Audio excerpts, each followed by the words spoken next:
Assalamu alaikum.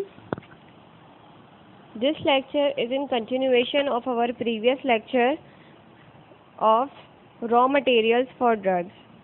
So in our previous lecture we discussed about what is raw material, the definition of raw material, and the steps that carried out or we should follow while purchasing or receiving raw material.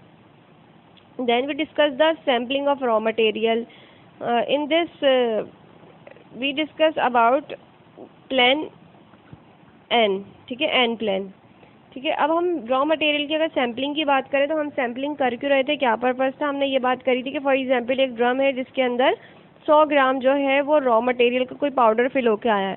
अब मैं उसका पूरा का पूरा 100 ग्राम तो test नहीं कर सकती ना, ठीक है। उसके लिए जाहिर सी बात है जो टेस्टिंग के प्रोसीजर जो भी हम फॉलो करेंगे, जो भी हम सॉल्वेंट वगैरह यूज़ कर रहे हैं, अगर कोई सॉलिबलाइज करके उसके ज़रिए परफॉर्मेंस करनी है तो हमारा सॉल्वेंट वगैरह 100 ग्राम के लिए बहुत यूज़ हो जाएगा। तो हमें इस तरह से टेस्टिंग करनी होती है कि हमारे जो भी चीज़ हैं, जो भी हम मटेरियल या केमिकल यूज़ करके सैम्पलिंग कर रहे हैं या टेस्टिंग परफॉर्म कर रहे हैं तो वो हमारा ज़्यादा ज़ाया ना और हमारी सैम्पलिंग भी हो जाए, ठीक है, और हमारे टेस्ट के रिज़ल्ट भी निकल के आ जाए। तो मैं पूरे 100 ग्राम के ऊपर नहीं परफॉर्म करूँगी, मैं उसको क्या करूँगी, उसके सैंपल बनाऊँगी। पूरा ड्रम नहीं लूँगी टेस्ट करने के लिए, उसका सैंपल ले लूँगी, ठीक है। तो उसके लिए हम सैंपल बनाते हैं किसी भी चीज़ को टेस्ट करने के लिए, और जो बाकी ड्रम्स होंगे, जैसे एक ड्रम फॉर एग्जांपल ये मैंने ले लिया, ठीक है, इसके मैंने टेस्ट किया, और जो बाकी जितने भी ड्रम्स हैं रॉ मटेरियल के उसमें मैं प्रोबेबिलिटी लगाऊंगी कि हाँ ये हमारे पास पास हो रहा है तो बाकी क्वांटिटी भी इसकी पास है, ठीक है। उसके लिए हमने बात करी थी कि रॉ मटेरियल की सैम्पलिंग के लिए हम डिफरेंट प्लान्स को यूज़ करते हैं जिसमें एन, पी और आर प्लान होता है। तो हमने अपने प्रीवियस लेक्चर में एन प्लान की बात करी थी कि एन प्लान हम कब यूज़ कर रहे थे, जब हमारे पास सोर्स जो थी नॉन थी, यानी कंपनी को किसी ऐसी जगह से रॉ मटेरियल मंगवा रही थी जो कि जहाँ से वो पहले से जब से कंपनी बनी है तब से मंगवाती आ रही है, ठीक है। तो हमने एन प्लान का यूज़ करा था और उसके तहत हमने ये बात निकाली थी कि हमने उसका फॉर्मूला लगा के कि टोटल हमने अगर हम 100 में से 11 ग्राम का सैंपल भी बनाते हैं और अगर वो पास हो जाता है, मीन्स के 100 ग्राम के अंदर जो बाकी बची है ड्रग 89 ग्राम वो भी पास है, ठीक है, रॉ मटेरियल है ड्रग, ठीक है, तो वो भी पास है। तो नेक्स्ट हम डिस्कस जो करने जा रहे हैं वो है हमारा पी प्लान, ठीक है। पी प्लान का यहाँ पे मैंने फॉर्मूला लिख दिया है। पी प्लान बेसिकली हमारे पास यूज़ कब होता है, पी प्लान सिर्फ और सिर्फ हमारे पास यूज़ होता है तब जब हमें किसी ड्रग की या किसी रॉ मटेरियल की क्या कहते हैं आइडेंटिफिकेशन करनी होती है, ठीक है। रॉ मटेरियल में ड्रग्स भी आ सकती हैं, एक्सीपिएंट्स भी आ सकते हैं, यानी एक्टिव एक्सीपिएंट्स दोनों आते हैं, ठीक है। तो अगर हमें जब भी रॉ मटेरियल की आइडेंटिफिकेशन करनी होगी तो हम क्या यूज़ करते हैं, पी प्लान यूज़ करते हैं, ठीक है। फॉर एग्जांपल अगर मैं बात करूँ कि ये रॉ मटेरियल में हमारे पास जो है वो पैरासीटामोल आया है, तो सिर्फ मुझे ये मालूम करना है कि वो जो रॉ मटेरियल का बॉक्स है ये वाला, ठीक है, ये जो रॉ मटेरियल का ड्रम हमारे पास आया है इसके अंदर पैरासीटामोल है या नहीं, सिर्फ ये मालूम करनी है कि बाकी जो डब्बे में भर के चीज़ आई है रॉ मटेरियल उसमें वो पैरासीटामोल है भी या नहीं। तो मैंने क्या यूज़ करना है, पी प्लान यूज़ करना है, ठीक है। Now for example P plan की अगर बात करूँ मैं, इसमें हमारे पास हमें एन रिप्रेजेंट क्या कर रहा होता है, एन रिप्रेजेंट कर रहा है सैंपल साइज़ को, ठीक है। जितने ग्राम का सैंपल था, हमने क्या बोला था कि कितने ग्राम का सैंपल था हमारे पास, 100 ग्राम का एक ड्रम था जिसका हमने टेस्टिंग करनी थी, ठीक है। तो हमने क्या करना है, अंडर रूट पे मैं क्या रखूँगी 100, ठीक है, 100, और उसको एक सेकेंड, ठीक है, मैंने अंडर रूट के अंदर क्या रखना है 100 रखना है और उसको मैं मल्टीप्लाई करवा दूंगी किससे, 0.4 से। 100 इंटू 0.4 क्या आंसर आएगा हमारे पास 4, ठीक है। तो मैं टोटल 4 ग्राम सैंपल उस 100 ग्राम के अंदर से लूँगी, ठीक है। 100 ग्राम का मेरे पास एक ड्रम था, उसमें से टोटल मैं 4 ग्राम का सैंपल लूँगी और उस पर टेस्टिंग परफॉर्म कर दूँगी, ठीक है, ये जानने के लिए कि जो मेरे पास सब्सटेंस जो रॉ मटेरियल आया है वो पैरासीटामोल है या नहीं है, ठीक।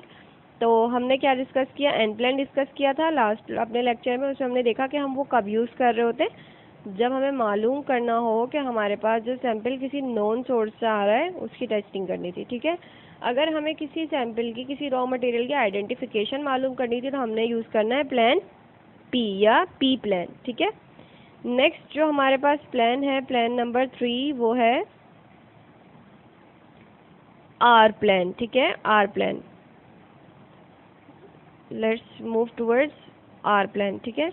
आर प्लान को हमें यहाँ पर डिस्कस करना है, तो मैं एक काम करती हूँ, इसको रब कर देती हूँ साइड से, ठीक है। आर प्लान की हम यहाँ पे डिस्कशन करेंगे, ठीक। एक सेकेंड, आर प्लान को अब हम यहाँ पे डिस्कस करेंगे। मैं कलर चेंज कर रही हूँ आर प्लान के लिए,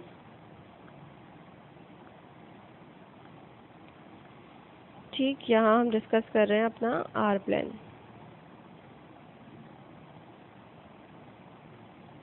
आर प्लान, ठीक है। अच्छा, अब आर प्लान की अगर हम बात करें तो आर प्लान का क्या पर्पस होगा। आर प्लान को हम कब यूज़ करेंगे, जब हमारे पास सोर्स जो होगी वो क्या होगी, अननोन होगी, यानी हमें नहीं पता कि जो हमारे पास रॉ मटेरियल आया है वो किस सोर्स से आ रहा है, ठीक है। तो अब हम क्या करेंगे, आर प्लान को यूज़ करेंगे, ठीक है।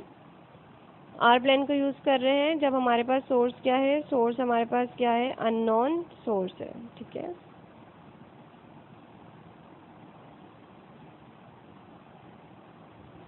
अननोन सोर्स के लिए हमने क्या यूज़ करना है, आर प्लान यूज़ करना है, ठीक। आर प्लान का फॉर्मूला क्या होगा, n इंटू √n/1.5, ठीक है। अब हम अपना इसी तरह से फॉर एग्जांपल 400 ग्राम हमारे पास सब्सटेंस था, रॉ मटेरियल था, तो अब आप n की जगह क्या रखोगे, 100 रखोगे, और उसके बाद उसको इंटू 1.5, √100 इंटू 1.5, इसका आंसर निकाल के मुझे इसका आप मुझे जवाब बताओगे कि हम कितना ग्राम सैंपल लेंगे टेस्टिंग के लिए, जब हमारे पास जो है वो रॉ मटेरियल किसी अननोन सोर्स से आ रहा हो, ठीक है। एन प्लान की हमने बात करी थी, एन प्लान हम कब यूज़ करते थे, हम तब यूज़ करते जब हमारे पास रॉ मटेरियल किसी नोन सोर्स से आ रहा था। फिर हमने पी प्लान की बात करी, पी प्लान हम यूज़ करते हैं रॉ मटेरियल की आइडेंटिफिकेशन के लिए, कि जो आइडेंटिफिकेशन या जो बात उस रॉ मटेरियल के डब्बे पे बाहर लिखी हुई है, लेबल पे लिखी हुई है कि वो पैरासीटामोल है, तो अंदर उसके पैरासीटामोल है या नहीं, तो उसकी टेस्टिंग के लिए हमें कितना सैंपल ड्रॉन करना है, कितना सैंपल लेना है, वो हम पी प्लान से मालूम करते हैं। और आर प्लान हम कब यूज़ करते हैं, जब हमें ये बात ना पता हो, ठीक है, कि हमारे पास हमें उसकी सोर्स ना पता हो कि वो जो भी है रॉ मटेरियल वो किस सोर्स से आ रहा है, ठीक है। या फॉर एग्जांपल अगर कंपनी पहले से किसी ए जगह से सब रॉ मटेरियल को लेती आई थी और अब उसने कंपनी ने बी जगह चूज़ कर लिया अपना रॉ मटेरियल परचेज करने के लिए। ए जगह से वो कब से ले रही थी, जब से वो कंपनी बनी थी वो यहाँ से तब से ले रही थी, ठीक है। तो इसके लिए मैं कौन सा लगाऊंगी, एन प्लान लगाऊंगी। अब फॉर एग्जांपल कंपनी ने इससे कॉन्ट्रैक्ट ख़त्म करके इनसे लेना शुरू कर दिया बी कंपनी से, ठीक है, रॉ मटेरियल। तो इसके लिए जब मुझे कि मैं इसमें से कितना सैंपल लूँ बी कंपनी से जो रॉ मटेरियल आ रहा है, तो मैं क्या यूज़ करूँगी, मैं यूज़ करूँगी आर प्लान, ठीक है। होपफुली आपको ये चीज़ समझ आई होगी, ठीक। उसके बाद नेक्स्ट आ जाए टेस्टिंग ऑफ रॉ मटेरियल्स, ठीक है। टेस्टिंग ऑफ रॉ मटेरियल हमने देखा कि हम सैंपल कैसे ड्रॉन कर रहे हैं, हमें कितना सैंपल लेना है रॉ मटेरियल का, वो बात हो गई। अब हम देखेंगे कि हमें कितना जो टेस्टिंग किस तरह से करनी है रॉ मटेरियल की, तो उसके लिए हम दो प्रोसीजर यूज़ करते हैं। फिजिको केमिकल प्रॉपर्टीज़ देख रहे होते हैं और दूसरी उसकी आइडेंटिटी या प्योरिटी देख रहे होते हैं। फिजिको केमिकल प्रॉपर्टीज़ के अंदर बेसिकली वही इसकी प्रॉपर्टीज़ आएंगी, उसका ऑर्डर क्या है, उसका कलर क्या है, उसका फिजिकल टेक्सचर क्या है, स्ट्रक्चर वगैरह, ये चीज़ें हम चेक कर रहे होंगे, ठीक है। जबकि आइडेंटिटी एंड प्योरिटी के अंदर, आइडेंटिटी के अंदर हमने बात करी है कि फॉर एग्जांपल जो चीज़ उसके ऊपर लिखी हुई है कि ये पैरासीटामोल है, उसके बाहर जो भी लेबल लगा हुआ था रॉ मटेरियल के ड्रग के ऊपर, उस पर लिखा होता है कि पैरासीटामोल है, उसके अंदर वो पैरासीटामोल है या नहीं, उसके आइडेंटिटी के लिए हम आइडेंटिटी टेस्ट करेंगे। और अगर मुझे उसकी प्योरिटी मालूम करनी हो कि वो कितना प्योर है और कितना नहीं है, तो उसके लिए हम प्योरिटी टेस्ट परफॉर्म करेंगे रॉ मटेरियल पे। ये टेस्ट हम आगे जाके जो हमारा नेक्स्ट टॉपिक आएगा प्योरिटी वाला, उसके अंदर डेप्थ में जाकर डिस्कस करेंगे, ठीक है। और जो फार्माकोपियल टेस्ट है उसके अंदर भी ये टेस्टिंग डिस्कस होगी इन डिटेल, ठीक है। Next, control of raw material, यानी ये जो रॉ मटेरियल आ रहा है फार्मा के अंदर, इसका क्या कंट्रोलिंग का प्रोसेस होता है। Quality assurance should make periodic sanitation and follow up to assure that deficiencies are correct, ठीक है। फॉर एग्जांपल हमने रॉ मटेरियल का कोई टेस्ट किया, उसमें कोई प्रॉब्लम आई, ठीक है, उसके बाद हमने ये वाली बात जो हमने इससे पहले भी क्वालिटी कंट्रोल के अंदर करी थी कि कोई भी प्रोसेस स्टार्ट होता है, फिर वो उसको प्रोसेस को परफॉर्म होना होता है, फिर उसमें उसकी क्या होती है इंस्पेक्शन होती है, ठीक है। और अगर कोई फॉर एग्जांपल इंस्पेक्शन में पता चला कि नहीं इसमें कुछ गड़बड़ थी, तो हम उसको प्रोसेस को यहाँ पे दोबारा से रीप्रोसेस कर रहे होते हैं, दोबारा परफॉर्म कर रहे होते हैं, ठीक है। तो क्वालिटी कंट्रोल का काम क्या है? क्वालिटी कंट्रोल का काम ये है कि वो अश्योर कर रहा होता है कि अगर प्रोसेस में कोई डेफिशिएंसीज आई थी तो वो करेक्टेड हो, ठीक है। तो रॉ मटेरियल का कंट्रोल इस तरह से करना है, तो क्वालिटी कंट्रोल डिपार्ट की जिम्मेदारी है। Raw materials with quality assurance depart की जिम्मेदारी है, ठीक है, कि डेफिशिएंसीज को करेक्ट करे, ठीक है। मैंने बाय मिस्टेक क्वालिटी कंट्रोल कह दिया था, ठीक है। Raw materials with abnormally high microbial contamination may have to subject to a sterilisation procedure like heat treatment, radiations और crystallisation from bacterial solvent like alcohol, ठीक है। अब ये क्या डिफरेंट प्रोसेसेस हैं, हीट का ट्रीटमेंट, रेडिएशन का ट्रीटमेंट, क्रिस्टलाइजेशन करना, ये भी हम डिफरेंट प्रोसेसेस अपने आगे जो हमारे प्रॉपर इसके टॉपिक्स आएंगे उसमें डिस्कस करेंगे। यहाँ पे हम इसको सिर्फ इस तरह से गो थ्रू कर रहे होंगे, ठीक है। यानी फॉर एग्जांपल अगर हमने कोई रॉ मटेरियल परचेज किया किसी फार्मर से और उसके अंदर जो है भाई कोई ना कोई मसला है या माइक्रोबियल कंटेंट बहुत ज़्यादा है, तो उसके लिए हम क्या करेंगे, उसको किस तरह से कंट्रोल करेंगे, ठीक है। किस तरह से कंट्रोल करेंगे कि उसमें से माइक्रोबियल कंटेंट कम हो जाए, ठीक है। इसको हम हीट ट्रीटमेंट भी कर सकते हैं बाय ओवन वगैरह से, रेडिएशंस भी हम ओवन वगैरह के ज़रिए कर सकते हैं, ठीक है। उसकी स्टेरिलाइजेशन कर सकते हैं ऑटोक्लेव वगैरह में डाल के, ठीक। और उसकी क्रिस्टलाइजेशन कर सकते हैं। क्रिस्टलाइजेशन में बेसिकली हम क्या करेंगे, अपना रॉ मटेरियल लेंगे और उसके किसी भी सॉल्वेंट के साथ उसको मिक्स करके उसके क्रिस्टल्स बनाएंगे, ठीक है। कोई भी हमारे पास रॉ मटेरियल था, ठीक है, उसको हम क्या करेंगे, किसी भी सॉल्वेंट के साथ मिक्स करके उसके क्या बना लेते हैं, क्रिस्टल्स बना लेते हैं, ठीक है। डिफरेंट हम इसको प्रोसेस से गुजारते हैं जिसके थ्रू ये सॉल्वेंट जो है एवापोरेट हो जाता है इसके अंदर से, ठीक है। ये सॉल्वेंट निकल जाएगा और हमारे पास पीछे बच जाते हैं क्रिस्टल्स, ठीक। ये भी हम आगे डिटेल में डिस्कस करेंगे अपने टेस्ट के अंदर, ठीक। तो ये क्रिस्टल्स बन जाएंगे, फिर इन क्रिस्टल्स की जो है हम प्योरिटी का टेस्ट कर लेते हैं, उससे हमें पता चल जाता है कि अब इसमें कितने माइक्रोब्स हैं और कितने नहीं हैं, ठीक है। या फॉर एग्जांपल अगर हमारे पास इस रॉ मटेरियल में ऑलरेडी वाटर कंटेंट मौजूद है जिसकी वजह से माइक्रोबियल की ग्रोथ हो रही है उसके अंदर, तो हम क्या करेंगे, उसको हीट वगैरह करके उसमें से वाटर कंटेंट को या रेडिएशन से वाटर कंटेंट को रिमूव करवा देंगे ताकि इस रॉ मटेरियल के अंदर फर्दर बैक्टीरिया या माइक्रोबियल की ग्रोथ ना हो, ठीक है। और हम वो सॉल्वेंट जो हम यूज़ कर रहे होते हैं इस पर्पज़ के लिए, वो कौन सा सॉल्वेंट होता है, वो होता है अल्कोहल, ठीक है।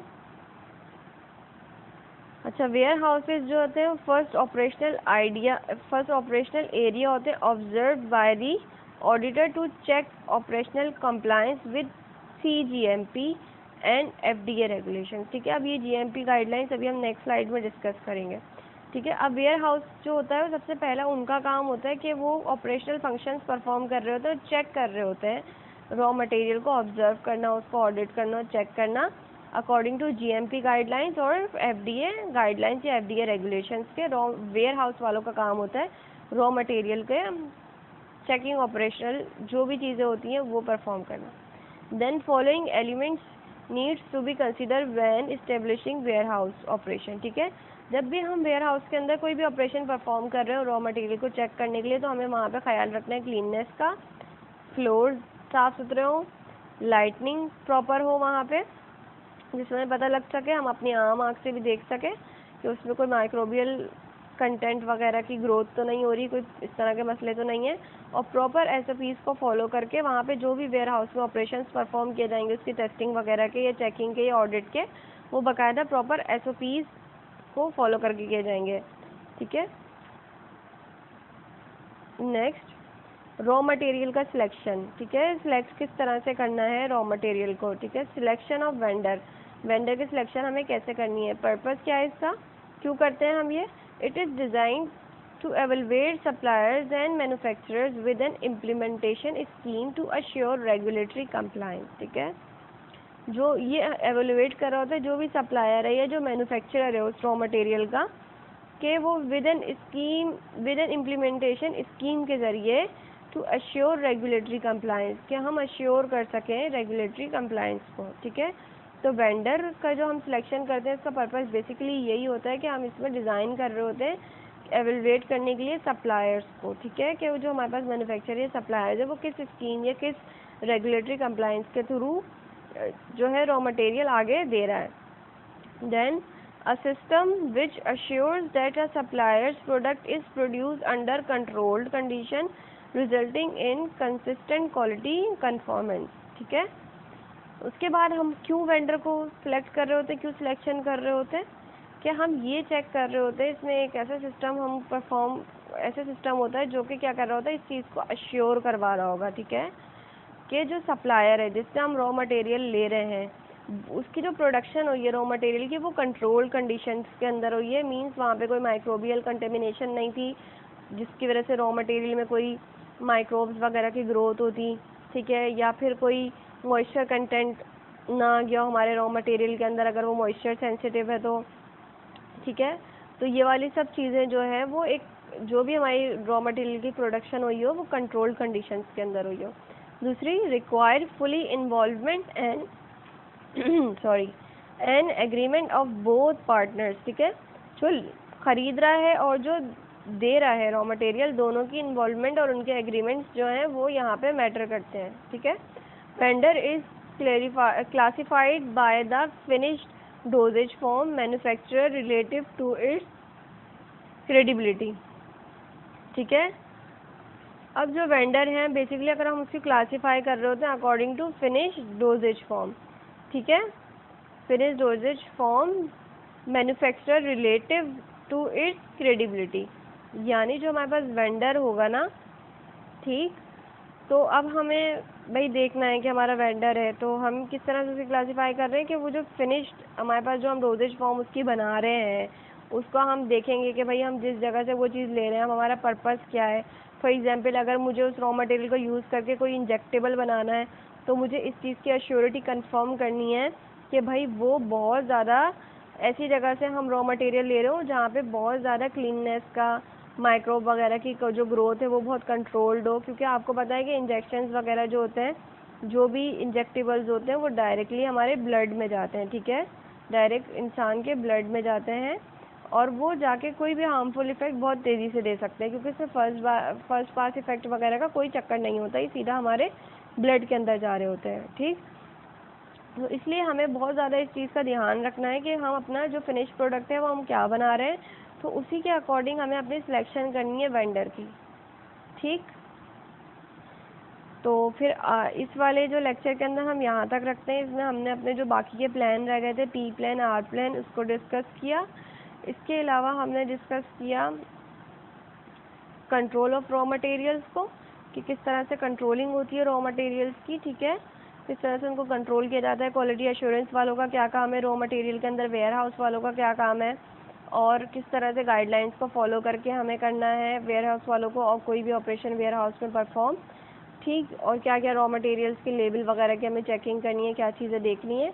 और फिर हमने बात करी कि हम वेंडर को हम किस तरह से सिलेक्ट करना है हमें जब भी हम कोई रॉ मटेरियल की डीलिंग की तरफ जा रहे हो, ठीक। तो आज के लेक्चर में हम इसको इतना ही रखते हैं। ओके, अल्लाह हाफिज़।